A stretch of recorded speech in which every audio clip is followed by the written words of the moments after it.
Сайн байцгаана уу Монгол Синоччаала подкастын маань шинэ дугаар эхэлж байна. Өнөөдрийн дугаараар Сидней хотоос iGal Property үйл хөдлөх зуучлалын ахлах борлуулалтын менежер Дэлгэрмаа оролцож байна. За дэгийн маань Австрали улсад ирээд 5 жил болж байгаа бөгөөд 2021 онд бизнес ба төслийн удирдлага чиглэлээр мастерын зэрэг хамгаалсан. За өнөөдөр бид хоёр Австралид өөрийн гэсэн үйл хөдлөлтөй, орон байртай болох хүсэлтэй, бодолтой, мөн тийм бодлого яваг хүмүүс бас санаа сэтлэх зорилготойгоор монголчуудаа баачглуу мэдээлэл хүргэнэ гэж бодож байна. За тэгээд Дэлгэрмаа сайн уу? Подкастт маань орж байгаад баярлалаа. Сайн байна уу? Бүгдэнд өнөөдөр мэндийг хүргэе. Тэгээд намайг өөрийнхөө подкастт орж оруулсан танд маш их баярлалаа. Намайг дэги гэд дуудаж болно. Дэлгэрмаа байна. За тэгээд манай подкаст бол сая түрүүн хэлсэнчлэн бид хоёр бол үйл хөдлөлийн талаар ярина. Гэхдээ уламжлалт ёсороо манай подкаст тухайн хүнийхээ энд ирсэн түүх, сэтгэл ажиллаж байсан ажлууд болон тийм талаар бас ярилцдаг байгаа. Тэгэхээр хоёлаа яриагаа анх Австрали улсад ирэх болсон шалтгаан ямар шугамар орж ирсэн талаараа яриагаа эхлэе. За би болохоор хамгийн анх 2016 оны сүүлээр Австрали улсад ирж байсан. Мэдээж одоо Монголд ахтаа Монголд яг нөгөө мэргэжлэрээ ажиллаж агаад карьер хөөж агаад тэгээд яг гадаад хооронд очиж одоо боловсрлоо дэвшлүүлээд буцаж ирээд илүү өндөр албан тушаалтай илүү хэрэгтэй зүйл хийх гэсэн одоо бодолтойгоор Австрали улсад ирж байсан. Тэгээ одоо ингээд нэг мэдхэд 5 жил болсон байна. За энэ 5 жилийн хугацаанд одоо 2 удаа сургууль сурсан. За эхнийх нь болохоор зэрэг бизнесийн чиглэлээр диплома зэрэгтэй суралцаад тэгээд дараа нь болохоор яг одоо бизнесийн удирдлага болон одоо төслийн менежментийн чиглэлээр мастер хамгаалсан байгаа. Тэгээд өнгөрсөн жил мастер хамгаалж дуусгасан. Яа мондөг юм бэ? Мастер хамгаална гэдэг чинь бас энд ч гэсэн нэлээд чанга ажил шүү. Тийм шүү. Ер нь Австралид мастер хамгаална гэдэг маш цаг хугацаа, хөрөнгө мөнгө шаардсан ажил байдаг юм байлээ.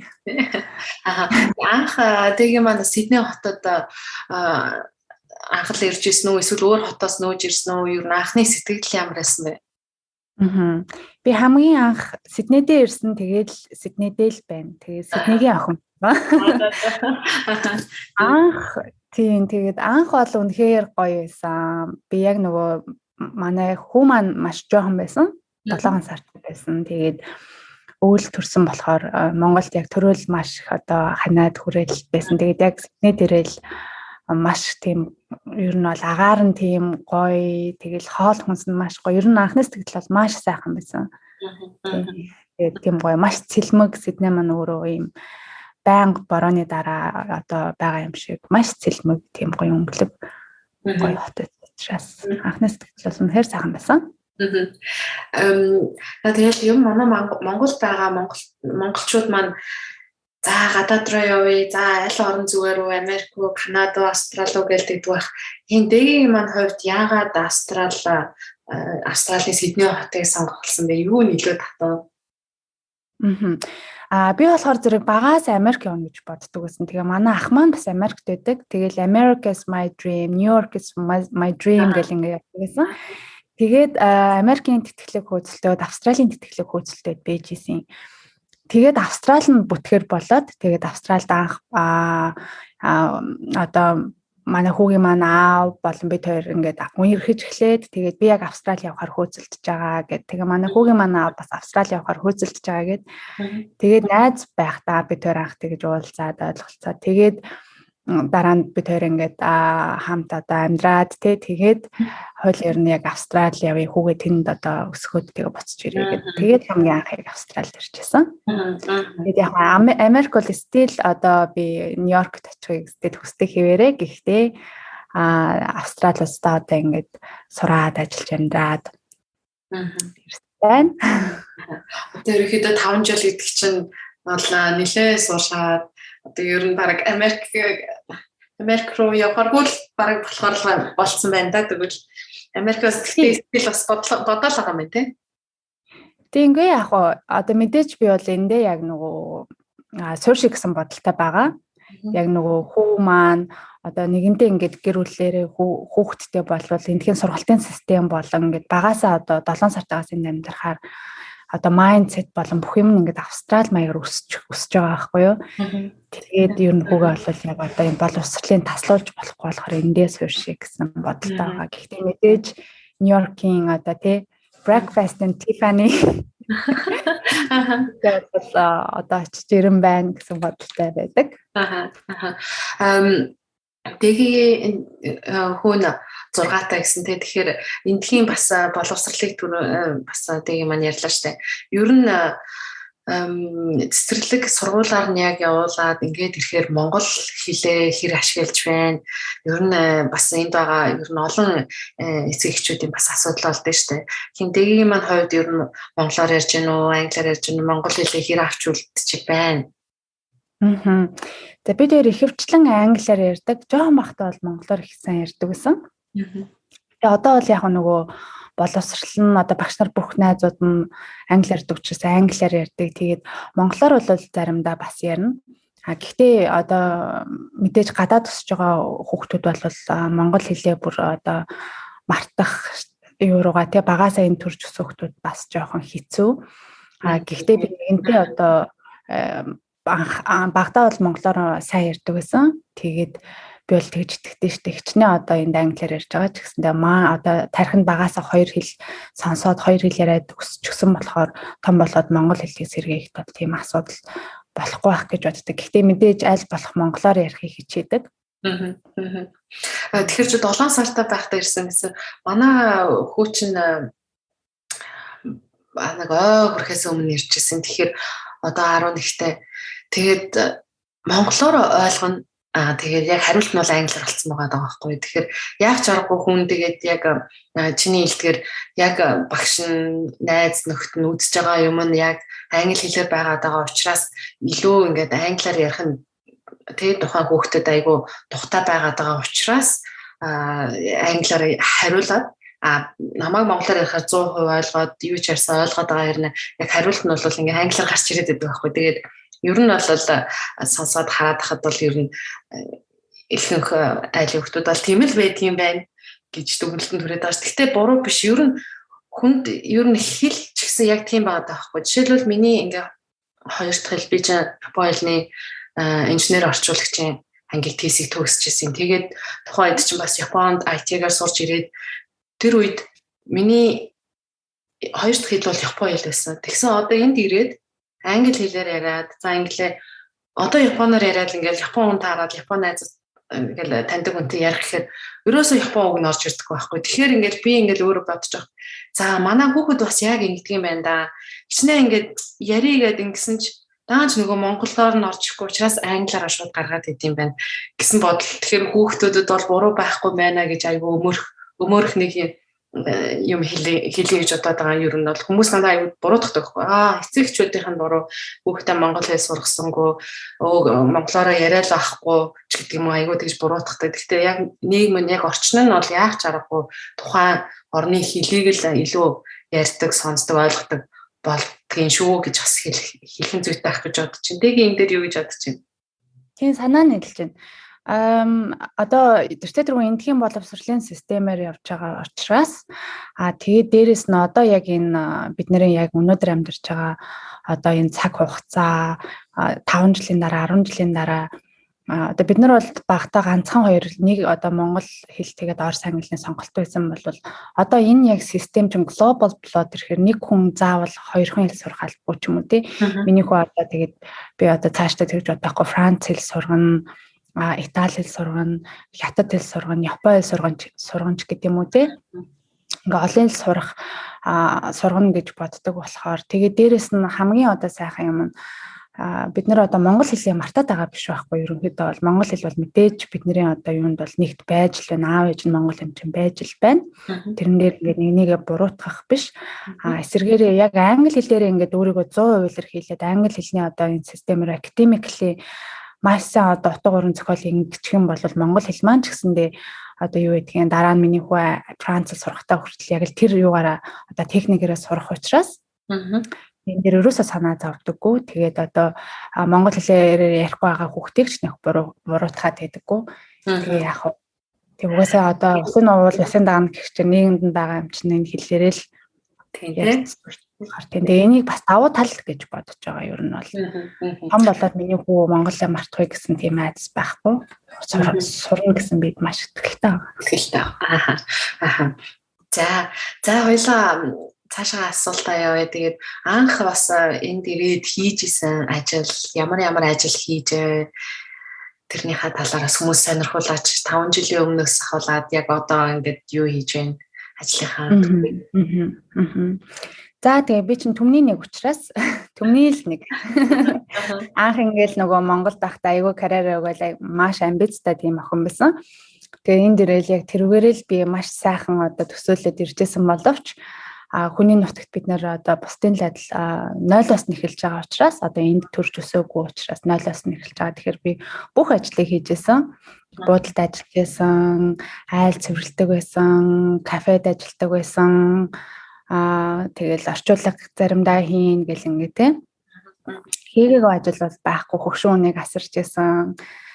Тэгээд давхар нөгөө яг юм жоохон хөвгтдээ сургууль сураад мастер хажуугаар одоо яг хамгийн одоо өндөр цалинтай тий өөрөө одоо боломж цагаараа ажиллах ажлууд болохоор ерөнхийдөө л юм идэг. Тэгээд ганцхан одоо бид нар гэтгүү монголчууд гэлтгүү ер нь бол бүх одоо цагаачтай орноос ирсэн хүмүүс тэр тусмаа оюутны визагаар ирсэн хүмүүс бол бүгд л одоо кашны ажлуудыг хийдэг. Төмний нэг яг тэр ажлуудаа л хийжсэн да. За одоо дэгийн маань үйл хөдлөх салбар руу орсон байгаа. За тэгээд анх яагаад энэ үйл хөдлөлийн салбарыг сонгож сонирхож энэ салбар яагаад дэгийг маань татваа тэрнийхээ талаар тэгээд бас яагаад iGal property гэж нэрвсэн бэ? За яг энэ үйл хөдлөлийн салбарын тухайд бол би яг Монголдо нөгөө Монголын одоо зочид буудлуудын борлуулалтын sales manager гэдэг байсан. За тэгээд тэндээ байж байгаа хамгийн сүүлд энд одоо Австралид ирэхээс өмнө Монголын одоо нэлээд тийм том одоо нэр хүндтэй компани маш гоё одоо барилгын төслийн борлуулалтын дээр гэсэн хугацаанд ийм ажиллах боломж олдчихсэн. Тэгээ ер нь би нөгөө ийм sales хүн байхгүй юу, борлуулалт маркетинг хүн байхгүй юу. Тэгээд тэнд одоо анх ажиллаж одоо үйл хөдлөлийн талаар одоо борлуулалтын тал руу үйл хөдлөх рүү ингэж хөрвөх гэж эхэлж байгаад энд ирсэн. Тэгээд энэ дээрээ сураад мастраа төгсчөөд байж байгаа. Ерөнхийдөө бол нөгөө энд монголчуудынхаа community дотор бид нар бүгд л ингээд туристийн байртай тий байр туристэлж амьдардаг гээд байж байсан.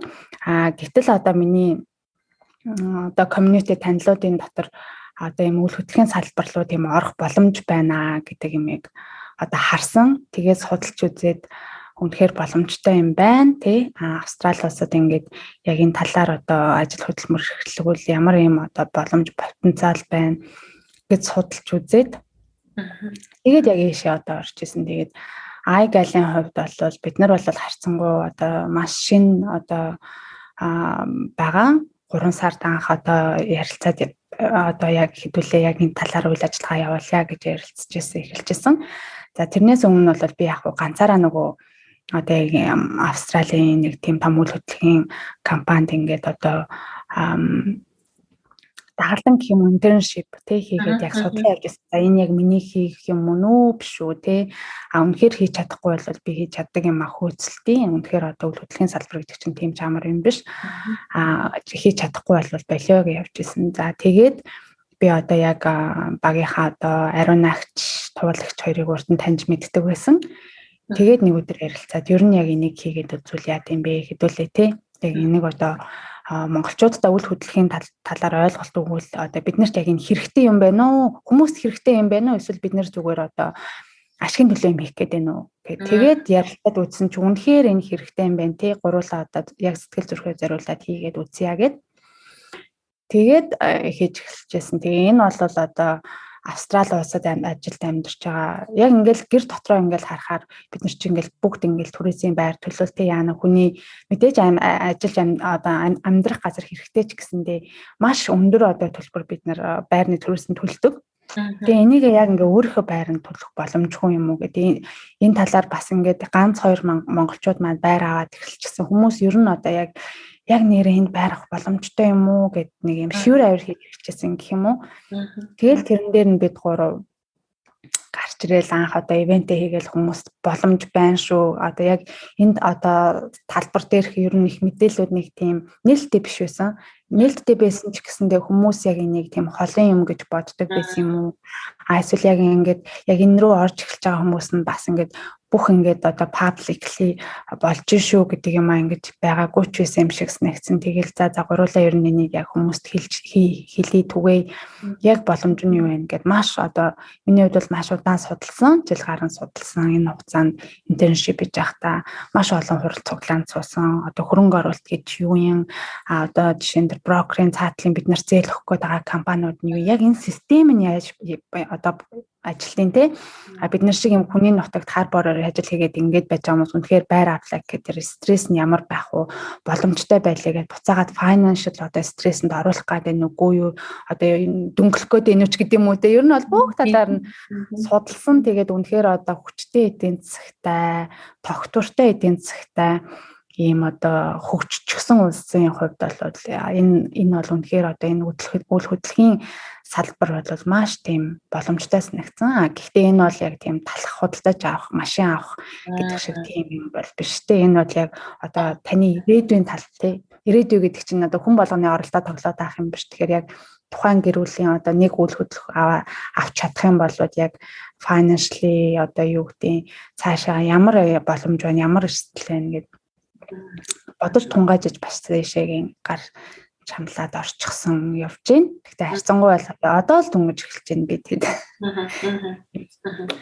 Тийм байна. Тэгэхээр айгүй гоё зөв салбар руу орсон гэж бодож байна. Яа тэгэхээр манай энд байгаа монголчууд маань ихэнх нь оюутны визтэй тэгэл түрээсийн байранд ингээл за одоо 2 жил болоо за дараагийн 2 жилийн сунглаа гэж дахиад ингээл түрээсийн байрных нь түрээсэлж исэн хугацаа нь айгүй урт болоод тэ ихтэй 2 жил та 4 ингээл 8 жил 10 жил ч ингээл түрээслэл айлын тэ өөр хүний худалдаж авсан байрных нь банкны өрөөг нь ингээд төлөөд явцсан тийм удаан хугацаагаар явцсан тохиолдлууд тасцсан.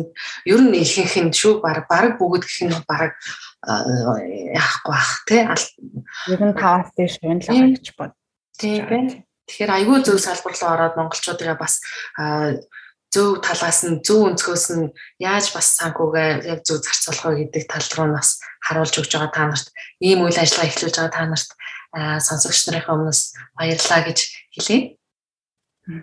Баярлалаа. Тэгээд яг энэ дээр одоо миний мэдж байгаагаар бол одоо нэлээд хэдэн хүмүүс яг ажиллаж байна те. Одоо маш сайн брокерийн одоо баг байна. Бас үйл хөдлөх борлуулж байгаа риэлторууд байна Монгол те. Яг одооноос ингээд бүх хүмүүсийн талаар мэдэж эхэлж байна. Тийм болохоор үнэхээр одоо маш цөөхөн жилийн дотор 2 3 5 10 жилийн дараа энэ дэрж байгаа хүмүүс маань яг ийм байртай болох боломжтой болчихсон ч юм уу байр авах одоо арга чаргаа мэддэг болчихсон тий. Ийм гоё одоо ийм одоо үндэстнэрээ ийм үйл хөдлөхтэй болох ийм одоо юмыг эхэлж гэн гэж харж байгаа. Тэгээд энэ салбар руу маш олон хүн ороод одоо бид нар шиг тий бидний араас бидний өмнө бас орж нэг бас нээсэн бүх хүмүүстэй талархаад бидний араас орох хүмүүстэй ч гэсэндээ бид нар маш олуулаад энэ тухай ярьж дэж монголчууд маань бас яг гоё үндэснэрээ тий Австрали дахь монголчууд одоо why we cannot be a filthy rich Mongolians in Australia тий тэгэж бодоод яг энэ одоо яг өнөөдрийн цаг хугацаанд бас мөр зэрэгцээд энэ талаар хүмүүст ярьж мэдээлж байгаа бүх хүмүүстээ бас баярлалаа гэж бас хэлмээр санагдаж байна. Тэгээ хэлээ. Хоёлоо үйл ажиллагааныхаа тал руу яриагаа оруулахаас өмнө зөндөө асуулт бэлтгэсэн байгаа. Зөндөө асуулж гарч ирнэ хүмүүс ч бас зөндөө юм асуумаар мэдмээр байгаа зөндөө зүйл байгаа. Гэхдээ хоёлаас нөгөө буцаад асуулт руу ороод яагаад iGal гэж нэрлсэн бэ? Property гэж нэрлсэн бэ? Тэр их гоё сонсогдоод өвөрмөц сонсогдоод байна л та нэрний үед. За яг нэрээ ямар нэр өгөх вэ гэж бодоодсэн. Тэгээд би ерөнхийдөө бид хэд ярилцаал за яг юу гэж өгөх вэ? Монгол нэр өгөх үү эсвэл за ер нь бол 5-аас доош үсгтэй нэр өгье. Ер нь нөгөө брендийн нэр дээр ч нэг тийм юу байдаг шүү дээ. Цөөх үсгтэй байх. Босмаа байх юм бол хүнд үлддэг гэх. Тэгэл би нэг тийм гал гэл нөгөө найз охтууд мохтуудаа hey girls mas гэл ингээл айлгууддаг байсан. Тэгээд за ерөөсө охтуудын баг юм чам I gal гэх үү I гэдэг бол international ухаалаг тий smart тэгээд investment гэл I гэдэг маш утсан. Тэгээ аяараас хэдүүлээ юу гэх үү гэд. Тэгээд I gal гэсэн чинь нөгөө бид нар чинь одоо энэ Австрали улсад ер нь бол гал голомтоо бадраах одоо энэ одоо journey тэ энэ аяллыг эхлүүлж байгаа учраас ер нь яг гал гэж өгвөл яа гэм бэ? Гэхдээ гал гэж дуудахгүйгээр тэ I gal гэхээр I gal гэдэг тэгээд за маш ухаалаг I гэдэг нь бол investment international smart gal гэдэг нь болохоор гал голомт гал гэдэг одоо бид нар 3 эмэгтэй охин одоо охтууд байгаа болохоор бас яг юм эмэгтэй одоо баг тий. Тэгээд энэ бүх одоо утгууд бөөнөрөө нийлээл I gal гэдээ басан. Тэгээд яг юм 4 хүүсгтэй энэ нэр маань маш таалагдсан. Тэгээд property тий гэх салбарт. Хаалтан байна.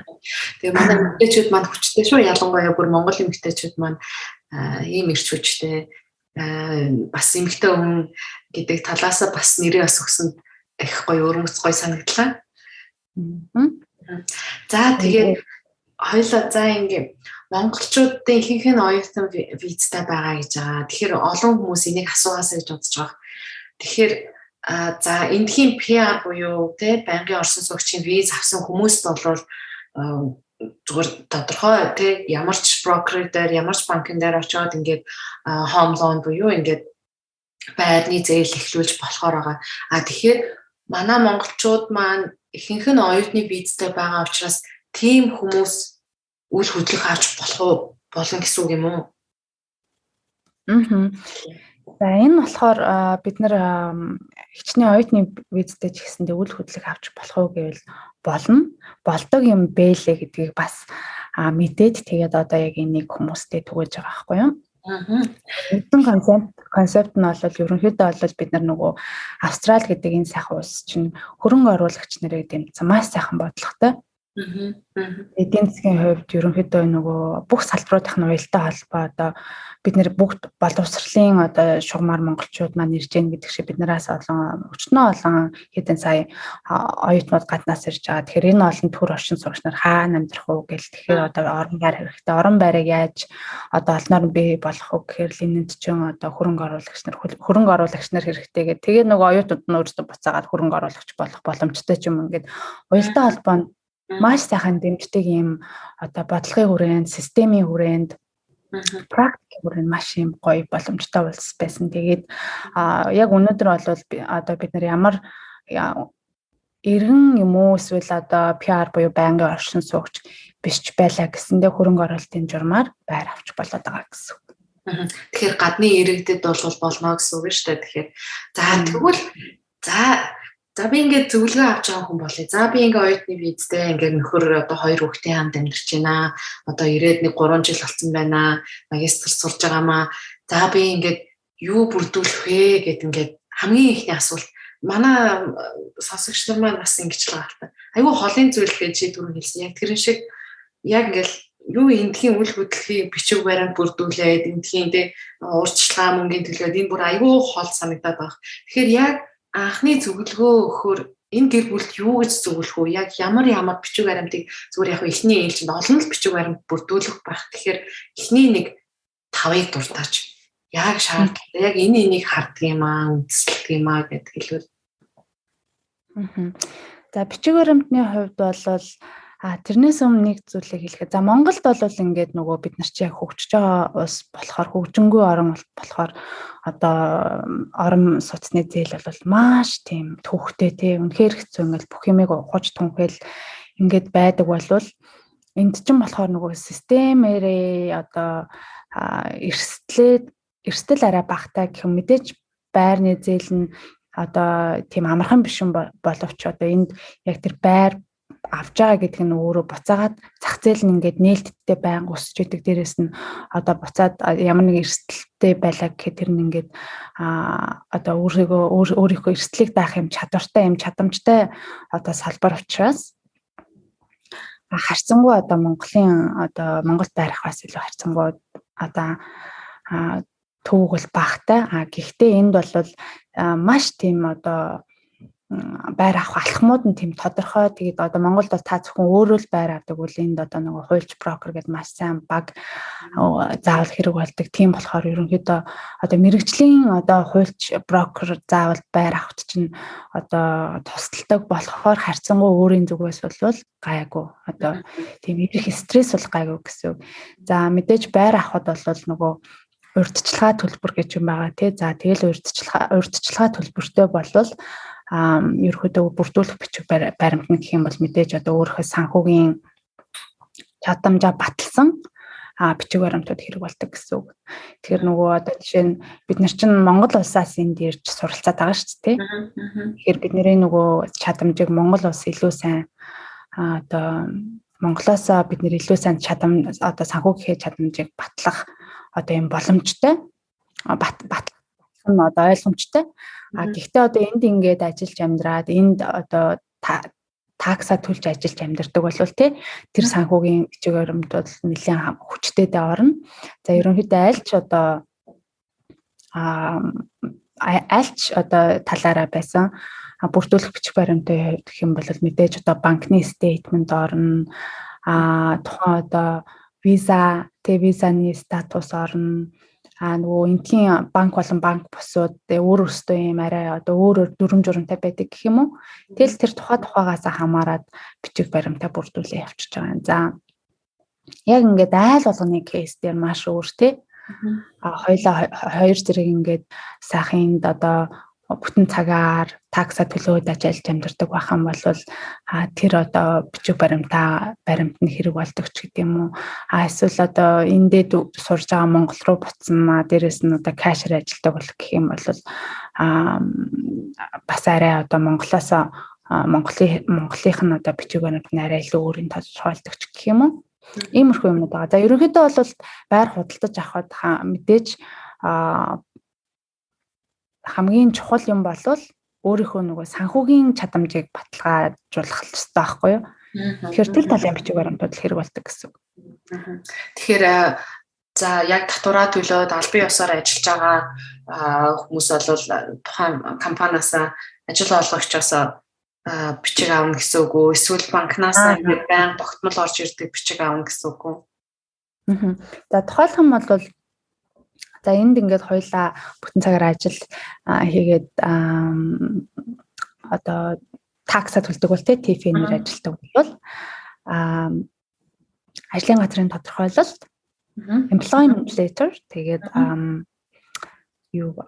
pay slip боёо цалингийн тодорхойлолт тэгээд bank statement сүүлийн 3 сараар 6 сараар хэрэг болдог гэсэн үг. За түрүү урьдчилгаа гэсэн тэгэхээр яг хамгийн доотлолтоо хэдэн хувийн урьдчилгаа байвал яг зээл эхлэх боломжтой. За ингээд энэ бичиг баримтууд гүйцлээ. За тэгвэл урьдчилгаа гэдэг нэг юм гараад ирнэ. За тэгэхээр урьдчилгаа яг хамгийн багадаа минимум нь хэдэн хувь байдаг юм бол? За эндхийн одоо банк санхүүгийн байгууллагууд иргэн буюу одоо байнгын иргэн биш хүмүүстэй зээл өгөхдөө за та иргэн бол 95-аас одоо 100% хүртэлх зээлийг авч болно тий. Тэгэнгүүт бид нар чинь нөгөө гадаад хөрөнгө оруулагч гэдэг гадны одоо иргэд болчихж байгаа учраас банк санхүүгийн байгууллагууд ерөнхийдөө бол 70% зээл олгодог гэсэн үг. Зарим нэг газар нь одоо 80% зээл олгож байгаа газрууд байгаа. За бүр нэг 85% зээл олгож байгаа ганц нэг газрууд байгаа. Гэхдээ энэ банк санхүүгийн чинь байгууллага дотроо одоо арай өөр одоо юу гэдэг банк нь байна, банк бус нь байна тий. Тэгэнгүүт одоо хүн одоо дээшээ доошоо хэлбэлцдэг юм байна. Тэгэхээр ер нь хамгийн багтаа бол 70% зээл банк бол надад 70% зээл баталгаатай өгнө.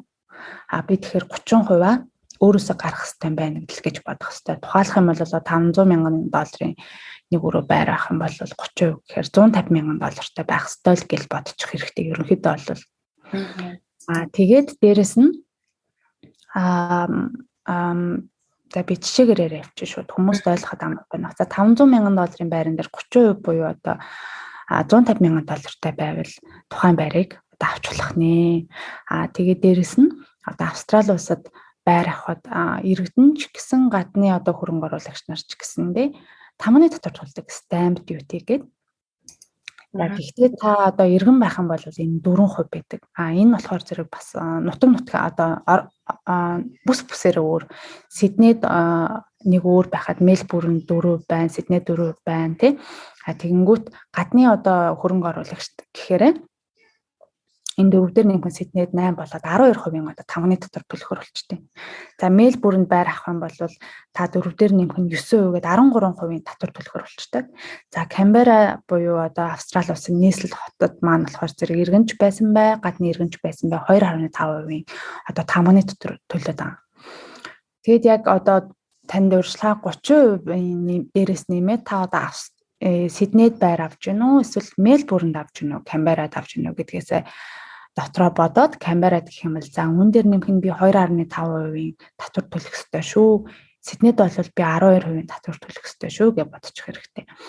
За тэгээ бусад одоо зарлууд гэж одоо хуульчийн зардал, гадаад иргэдийг хариуцдаг зөвлөлөөс би байр авах хүсэлтэд авдаг тэр хүсэлтийн зардал гэж буй одоо банкны моргэж мэдүүлэх зардал одоо тэр тухайн одоо банкны зээлийн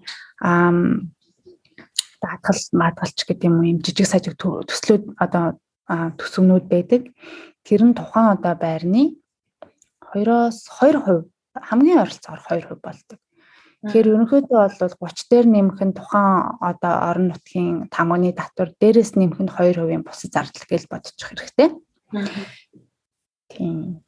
За яг ингээ бүр дахиад цаашаа явах юм бол нөгөө бид нар гадны хөрөнгө оруулагч нар бид нар хуучин байр авч болдог. Хүний одоо second hand байр байшин авч болдог.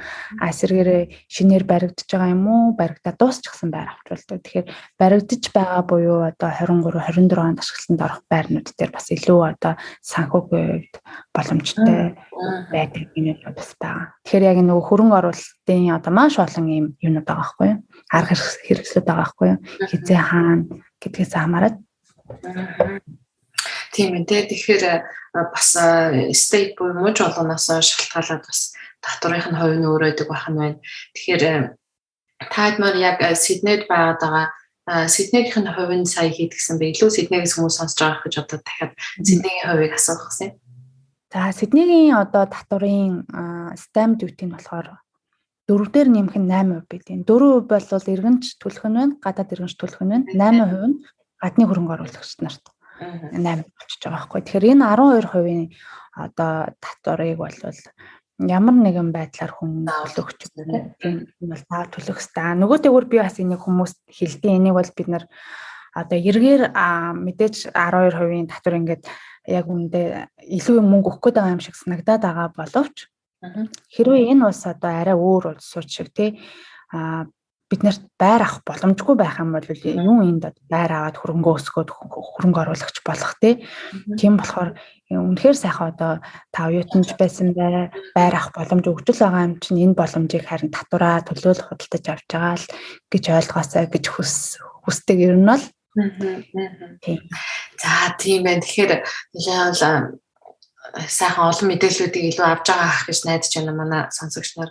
За тэгээд Сиднейд байрны ханш за авъя гэж бодъё. За ингээд ер нь бичиг баримтууд нь боллоо, урьдчилгаа татваруудаа тохирлоо. За инглээр гэхэд ер нь Сиднейд байрны ханш ер нь хэд орчим байгаадаа мэдээж өөр байгаа. Гэхдээ яг Сиднейгийн төвийн апартмент хэдээс хэдээ хооронд байгаа байна. Ер нь их хурдцтай өсдөг хот шүү дээ. Ер нь бараг дэлхийд ч бараг толгой зохиж мэдэх байх. Энэ Австралид бол Сиднейгийн байр орон сууц үйл хөдлөх бол айгүй өндөр хурдан өсдөг. Мельбурн хот ч гэсэн өсдөг. Гэхдээ Сидней бол илүү олон хүн байдаг учраас тэрнээсээ үүдээд үйл хөдлөхийн хөрөнгө нь айгүй хурдцтай өсдөг байгаа шүү дээ. Тэгэхээр ер нь хүмүүс нэг тийм баримжаа өгөөж магадгүй Монголоос сонсож байгаа хүмүүс ч байгаа.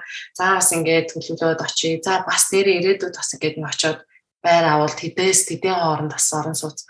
За нэг апартмент, за нэг bedroom апартмент гэж бодъё л да. Тэгвэл хэд орчин байгаа болоо? За байрны хувьд бол байршлаасаа хамаарат мөн хизээ ашиглалтанд орох уу эсвэл ашиглалтанд орчихсон уу гэдгээс хамаарат өөр байдаг гэсэн үг. За хэрвээ яг өнөөдөр одоо яг бид нар чинь нөгөө заав шинэ байр авах хэрэгтэй гэсэн шүү дээ. Яг өнөөдөр ингээд хөдөлтөж аваад маргааш нүүж ороход бэлэн байгаа байрнууд бол одоо 22-23 онд ашиглалтанд орох байрнаас илүү жоохон үнэтэй байдаг гэсэн үг. Одоо яг зах зээлийн ханшаар. Тэгэнгүүт нөгөө арай 23-24 онд ашиглалтанд орох байрнууд чинь зах зээлийн ханшнаас доогуур байгаа. Яагаад тэгэхээр одоо анхаашны захиалгууд авч байгаа учраас. За тэгэхээр би маш дундчлаад явъя гэж бодож байна. За яг өнөөдөр бэлэн байгаа байрнууд бол ситер өгөө ойртох тусмаа үнэтэй болчтой. За нэг өрөө байраар жишээ авъя. За Bankstown дээр одоо байгаа нэг өрөө байр бол 400,000-аас эхэлж байна. Маш 46 метр квадрат нэг өрөө байрнууд. За тэгэнгүүт 400,000-аас эхэлж байгаа мөртлөө 23-24 онд ашиглалтанд орох байрны захиалга 350,000-аас эхэлж байна. Тэ? Одоо 24 онд ашиглалтанд орно гэдэг хамгийн хямдхан нэг өрөө байр байх бол 300,000-тай 350,000-тай нэг өрөө байрнууд гарч ирж байна. Өнөөдөр зах зээл дээр байгаа дууссан нөгөө байрнууд нь тэр хавьд бол 400,000-аас дээш байгаа гэсэн үг. За гэхдээ 420-оос ч дээш явж байгаа. За ингээд Джон тэндээсээ наашлаад одоо сити рүү арай ойрхон маскот тавиар гэх юм бол би маскотыг хичээн дээр авч ярьдаг. Яа тэгэхээр энэ хавьд манай монголчууд маань бас нэлээд байдаг. Тэгээ би бас өөрөө тэнд амьдарчсан. Тэгээ тентхийн бас одоо байрны төрөөсийн үнийг маш сайн мэддэг. За маскотод нэг өрөө байр яг одоо ороход бэлэн болчихсон шинэ нэг өрөө байр бол нэг 750,000 орчмоос эхэлж байна. Зөв. 700,000 орчмоос эхэлж байна тийм. Яг юм шиг шинэ байр гэсэн үг шүү дээ. За тэгээд тэр ингээд арай метр квадратанд томрох юм бол ингээд 758 явчих чаа гэсэн. За яг одоо яг хотын төвд бол Сиднейд яг шинэ байр бол байхгүй байна. Яагаад тэгэхээр Сиднейгийн одоо Австрали улсын бодлого бол хотын зах руугаа тэлж байгаа. Одоо 2 жилийн өмнө ашиглалтанд орсон байрнаас одоо яадаг ч хүн амьдраагүй ганц нэг байр үлдсэн байж магадгүй. Гэхдээ ерөнхийдөө бол Сиднейд нэг өрөө байр бол 900,000-аас эхэлж байгаа. За иймэрхүү үнэтэй байна. Тэгэнгүүт яг нөгөө дараа 23-24 онд ашиглалтанд орох байрны урьдчилсан захиалгыг авч болох хэрэгтэй гэсэн шүү дээ, тий. Тэрний зөрүү бол 120,000 долларын доошо зөрүүтэй байдаг. Тийм ба. Дараагийн асуулт руу ороход ковидос болж тий бас энэ үйл хөдлөлийн ханш, Сиднейгийн үйл хөдлөлийн ханш, ер нь Австралийн үйл хөдлөлийн ханш ер нь хэр өөрчлөлтөнд оров, ямар мэдээ байна?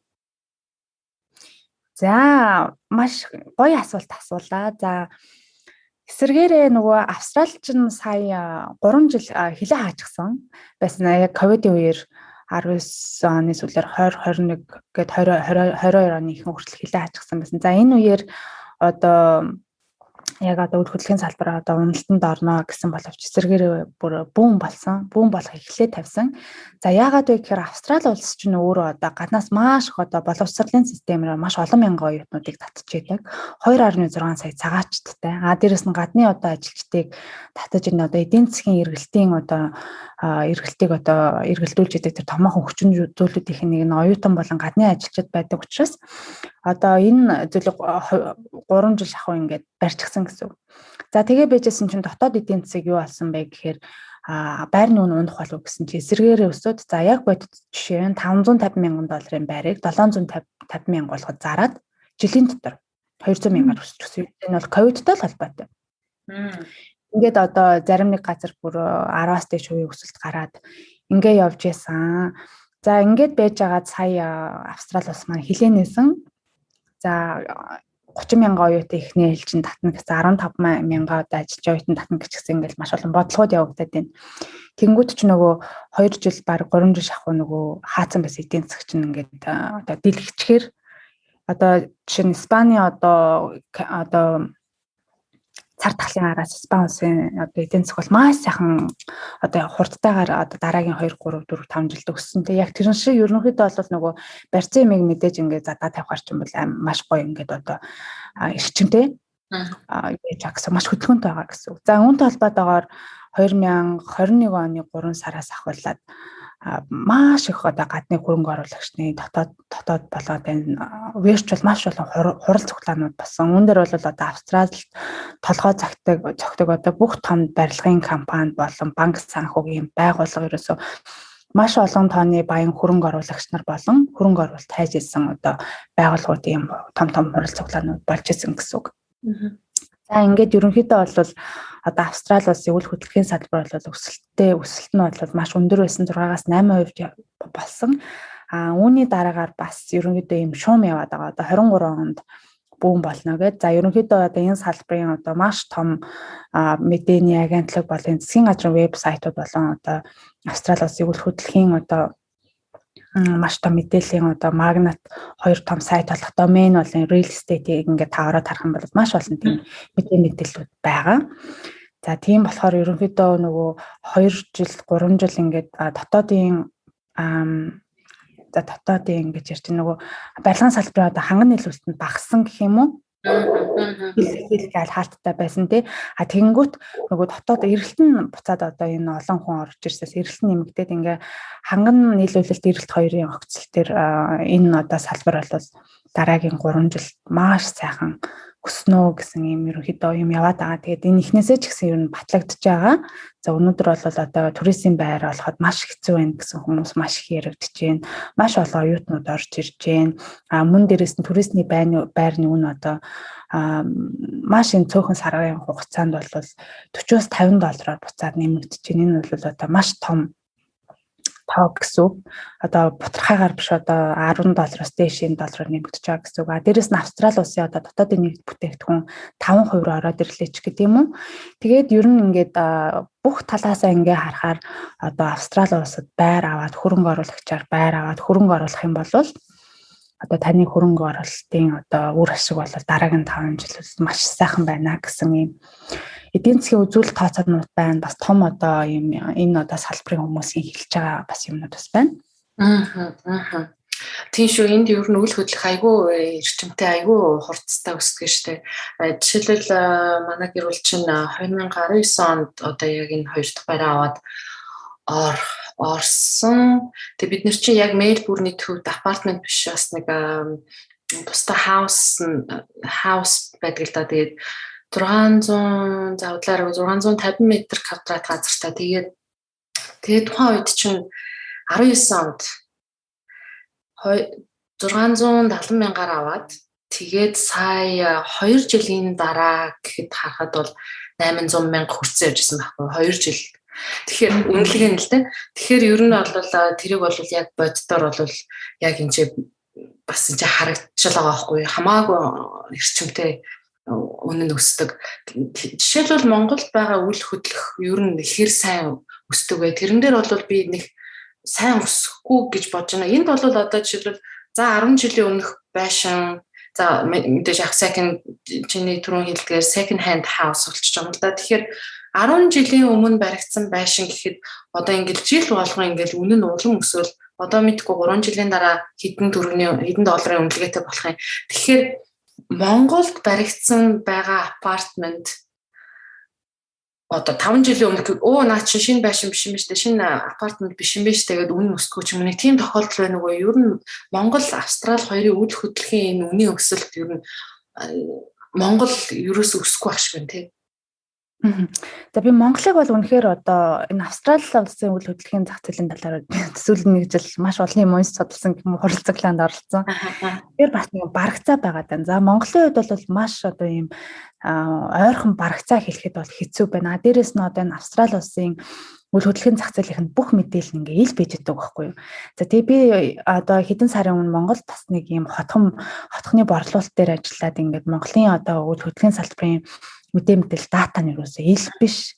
Одоо тухайн агентлаг юм нууц бийдэг учраас яг үндэ би одоо Монголд очиод маш одоо 4-5 жил болсон болохоор мэдэхгүй байна. Хоёрт одоо энэ хоёр улсын эдийн засаг чинь маш өөр учраас Австралийн улсын эдийн засаг бол маш тогтвортой дайн байдалтай байхгүй. Тэгээд дээрэс нь ерөнхийдөө ингээд нөгөө уналт байхгүй гэх юм ингээ өсөж идэг байхгүй. Хөгжсөн орн болохоор манай монголч одоо хараахын юу байгаагүй одоо хөгжгөөд байж байна. Дээрэс нь одоо яг юм улс төрийн оролцоотой эдийн засаг нь явж идэг болохоор би бас сайн мэдэхгүй. Гэхдээ ерөнхийдөө бол мэдээж 10 жилийн өмнө Монголд байр авсан бол тэр нь тодорхой хэмжээнд өссөн байх. Гэхдээ нөгөө Австрали улсын хувьд нөгөө эдийн засгийн өсөлт нь илүү баталгаатай гэх юм уу? Тэгэхээр огцом өсдөг тий. Тэгээд өөртөө чи ярьж байгаа би бас сая маш гоё олзорч байна. Тэгэхээр намайг үүндээ бас урьсан баярлалаа. Та бол одоо энд өөрөө яг хөрөнгө оруулагч болоод энд байр авах юм бол байр хэрхэн өсдөг вэ гэдгийг өөрийнхөө биеэр үзэж яваад өөрийн чинь одоо алган дээр чинь байгаа эд хөрөнгө 200 мянгаар өссөн байгаа хүн биш үү?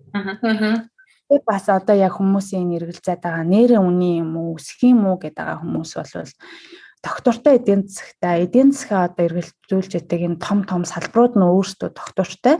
Учраас хөрөнгө оруулалтын хувьд бол үнэхээр одоо сайхан боломжтой байна гэж хэлсэн. Тэгэхээр манайхан ер нь бол айлын та түрээслээд байр түрээслээд хаус түрээслээд апартмент түрээслээд энэ Австралид амьдарч байгаа бол та хэн нэгний банкны үрийг төлөөл явж гин гэсэн. Та тэрнийхээ оронд эсвэргээр өөрийнхөө үйл хөдлөх хөрөнгө аваад өөрийнхөө тэр байрыг төлөөд та магадгүй эргүүлээд зарсан ч болно тий 5 жилийн дараа та зарлаа гэхэд тухайн хүн чинь байшингийн чинь үйл хөдлөхийн 5 жилийн дараа гих үнэлгээгээр үнэлэгдэхэд айгүй асар их мөнгөний зөрөө бас тэнд гарч ирж байгаа шүү гэж хэлжүүл бас буруудна яах нь би зүг ярьж гинэ үү тэгээ Зөв шүү дээ. Одоо энийг байна шүү дээ. Бид нэр яг үнэндээ бол ийм мөнгө төрөний асуудлыг бид нэр жоох юу яагаад гэдэг. Цэрвэд байдаг. Гэхдээ бодтой юм бол үнэхээр энэ олон сайхан монголчуудаа хэлж яах нь зүйтэй гэж боддог. За ерөнхийдөө байр авах одоо боломж бол бүх хүмүүст бий. Миний бодож байгаагаар бол дундаж одоо энэ Сиднейд амьдарч байгаа ганц бие хүн бол 7 хоногт $300 байранда төлөөд байгаа юм тий. Гэр бол нэг $500, $600, $750 байранд гэр бүлээр амьдарч байгаа ч хүмүүс 4-5 хүүхэдтэй. Тэгэхээр ингээд яг өөрсдийнх нь одоо зөвхөн одоо байрныхаа зардал нь жилийнхээ тооцоог гаргаад ирэхээр тэр одоо рент нь тухайн нөгөө байрны одоо гадаадд сууж байгаа бас нэг бид нар шиг одоо Японд байгаа нэг нөхөр Сингапурт байгаа нэг нөхрийн байранд л бид нар амьдраад байна шүү дээ.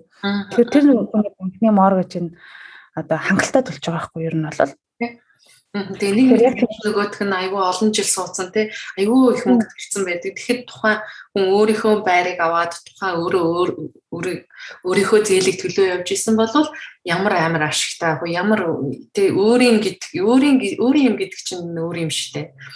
Ядчил ханандаа тий нэг юм уу өлөх чинь ядчил хүн хурж ирээл тий ямар нэг рестатус хурж ирээл за хэр амьдарч ин яаж нээж ин гэдгийг шалахгүй нохомоор амьдарч болохгүй яадаг гэдэг ч гэдэм нь тий нэг юм шаардлагууд байхгүй бас нэг шал өөрштэй тийм ээ.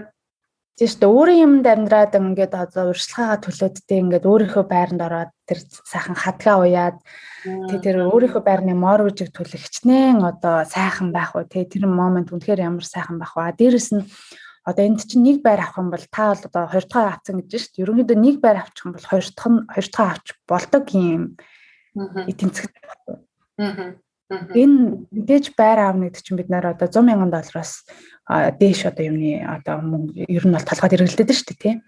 Гэхдээ хэрвээ үнэхээр та ингээд өөрийнхөө одоо юг орлого зарлагаа ингээд хараад өөрийнхөө энийг ингээд алган дээр чинь л ил байгаа. Ер нь бол айл болгоны төсөв тооцоог ингээд бодоод харах юм бол бүх юм алган дээр чи ил байгаа. Энэ яг надад ашигтай юу ашиггүй юу гэдэг бол бүх энд ажиллаж байгаа Монгол гэр бүлүүд ил байгаа байхгүй юу?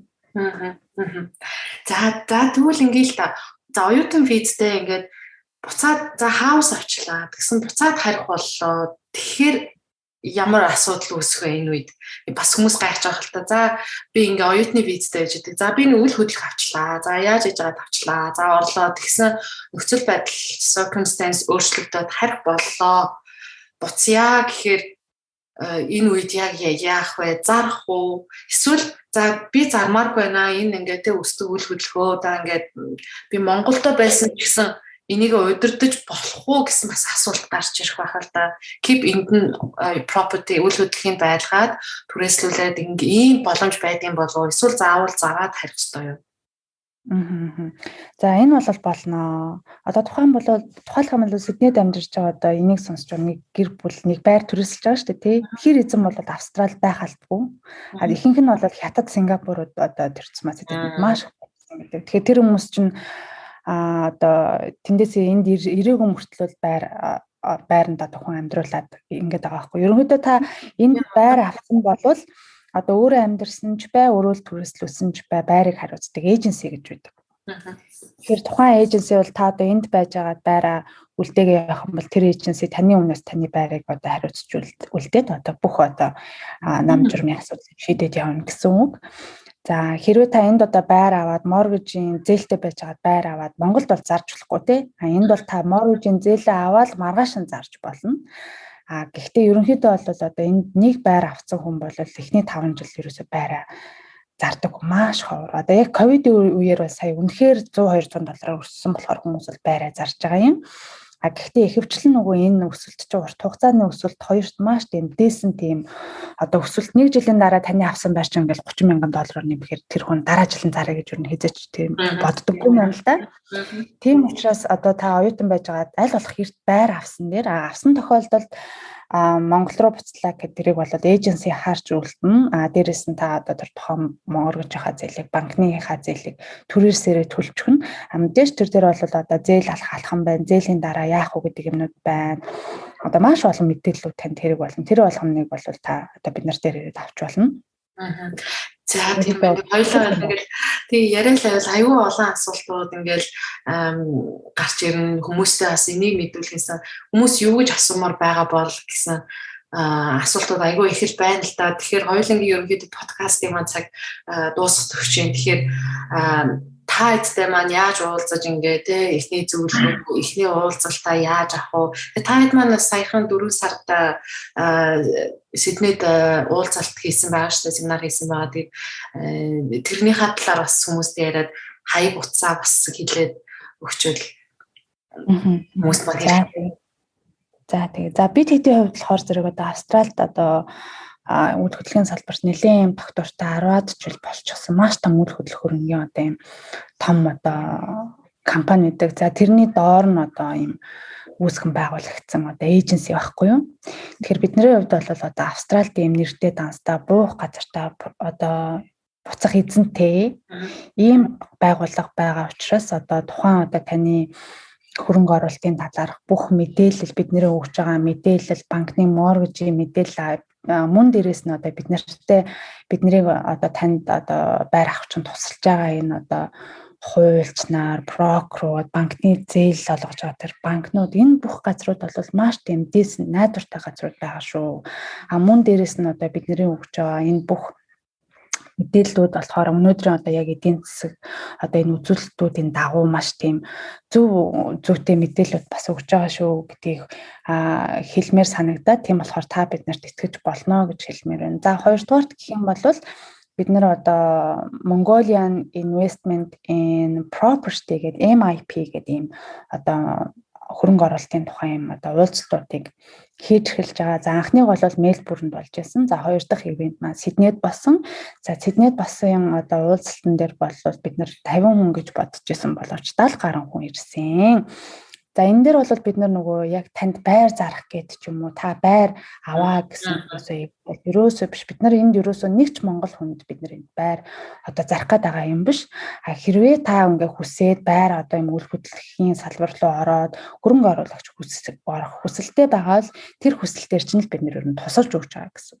За энэ ивент дээр бид нар болохоор юу хийж байгаа вэ? Юу хийсэн бэ гэхээр ерөөхдөө одоо энэ салбарын тухай ойлголт дээрээс нь хөрөнгө оруулагч одоо майндсеттэй одоо бидний юмыг яг аль өнцгөөс нь хараад энэ хүмүүс мундаг хөрөнгөө өсгөөд байгаа юм. Өнөөдөр яг нөхцөл байдал ямар байгаа болоо та ер нь яг энэ хөрөнгө оруулагч болох нь зөв үү буруу юу энийг ер нь та яг юу гэж бодоод байгаа юм. Хэрэг үнэхээр та одоо Австрали улсад байр аваад хөрөнгө оруулагч болёо гэх юм бол таны хармаанаас яг хэдэн төгрөг гарах гээд байгаа юм. Мөн дээрээс нь аль төсөл хямдхан байна, аль нь танд ашигтай байна тий. Ингээд ерөөсөө бүх мэдээллийг бид нар өгч байгаа гэсэн. Тэгэхээр энэ ивент маань одоо 3 дахь энэ сарын 15-нд Камберад болох чинь. За Камберад бол бид нар одоо Камберагийн маань монголчууд маш ийм гоё юм дотн ийм маш тийм strong community байдаг юм шиг санагддаг. Тэгэхээр маш цөөхөн хүмүүст одоо энэ уулзалтаа хийх гэж байгаа. За энэ уулзалтын талаарх мэдээллийг болвол бид нар одоо өөрсдөө Facebook хуудсан дээрээ оруулж байгаа. За манай одоо бидний хувьд гэх юм бол бид манай офис Сиднейгийн хотын төвд байдаг. За Pitt Street-д манай офис байдаг. За манай хаяг бол манай Facebook хуудас дээр байгаа. Манай хуудсын нэр бол iGal Property гэдэг ийм хуудастай байгаа. За энэ дээр бол бидний хаяг, утас бид нартай мөн холбогдоод энэ мэдээллийг авч болохоор байгаа. Тийм тэгээд сонсогч нартаа доор комментээр бас линкийг оруулж учраас та бүхэн дараад ороод шууд Facebook page-с нь iGal Property-ийн хамт олонтой дэгээд маань холбогдоод бас асуулт те бас тэр семинар уулзалтын зарууд нь бас орж идэг байгаа шүү. За тэгээд маш их баярлалаа дэги. Өнөөдөр бид хоёр бол энэ айгүй том сэдвэр бид хоёр нэгэн цагийн дотор тий бас ярьж багтаах гэж бүх зүйлийг бас багтаах гэж ингэж үзлээ. Тэгээд мэдээж зөндөө асуудаагүй яригдаагүй зүйлүүд байгаа. Тийм болохоор та бүхэн бас веб Facebook page-ээр нь холбогдоод асуултуудаа асуугаарай. Тэгээд за сүүлийнхээ асуултыг дээгээдээ үлдээ асуугаагүй үлдээсэн асуулт бас хэлмээр ярмаар сануулмаар тэ бас урайлмаар байгаа зүйлээ бас энд сүүлийн хормыг бас дээгээдээ үлдээ. За бидний болохоор iGal Property гэдэг миний одоо дахиад бид нар гуруулаа авахгүй юу? Одоо яг өөрсдөө талаар нөгөө манай багтаага хоёр бас мундаг одоо мэрэгчлэнүүхтэй талаар хэлэх мартсан байна. За манайд болохоор одоо яг энд Австралид бас мастер аккаунтер хамгаалсан. За мөн брокерийн чиглэлээр одоо суралцж байгаа Туул гэдэг мөнхтүүл гэдэгч маань байгаа. За мөнхтүүлэгч маань бол Монголд одоо банк санхүүгийн брокерийн одоо маш олон жилийн маш сайн туршлагатай. За мөн энд одоо брокерийнхаа одоо чиглэлээр суралцаа явж байгаа юм гэж байгаа. За мөн одоо бидний одоо хамгийн санхүүгийн тийм бодит одоо юу гэм баталгаатай мэдээллийг өгч байгаа. За хоёрт манай ариун жаргалагч маань байгаа. За ариун жаргалагч маань Австралид бас маш олон жил ажилласан. Маш олон монголчуудад одоо Австрали улсад хэрхэн сурах уу, Австрали улсад ажил байрны талаар өөрөө одоо юм зөвлөгөө өгдөг юм эмгэгтэй байгаа. Тэгэхээр бид нэр манай багт одоо бидний чин хүсэл зорилго болвол ерөөсөө л хүний одоо байранд төрөөсөө төлж явахаар өөрсдөө учир арга болоод одоо урьдчилгаа төлөөд өөрсдийнхөө байрны одоо морож хаа зээлийг төлөё гэдэг ийм одоо уриатагаар. За яг манай ивентийн маань манай уулзалтын маань бол та ирсэн байна. Та бүтээлцсэн байна.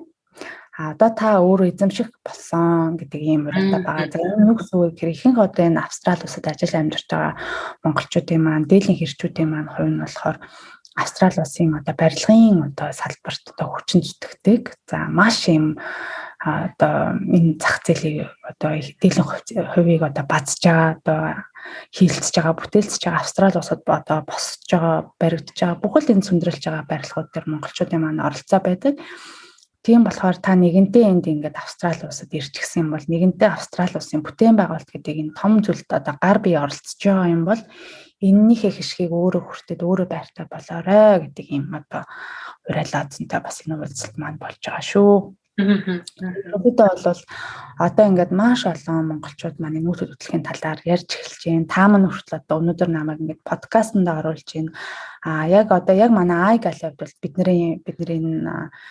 бидний амбиц болвол Австрали дахь монголчуудаа одоо бүгдээрээ юм байртай болоо бүгд ийм үйл хөдлөлтөй болоод бидний хоёр дахь үе буюу second generation таны хүү, таны охин, миний хүү те бүгд ингээд сайхан байр савтай болоод одоо тухайн одоо өөрсдийнхөө цаг үед те маш том юм хөрөнгө оруулагч нарын хүүхдүүд болсон байх энэ одоо боломж нь бид нарт байгаа юм байна. Тийм болохоор бүгдээрээ одоо үйл хөдлөлтөй болоорой гэж хэлсэн да.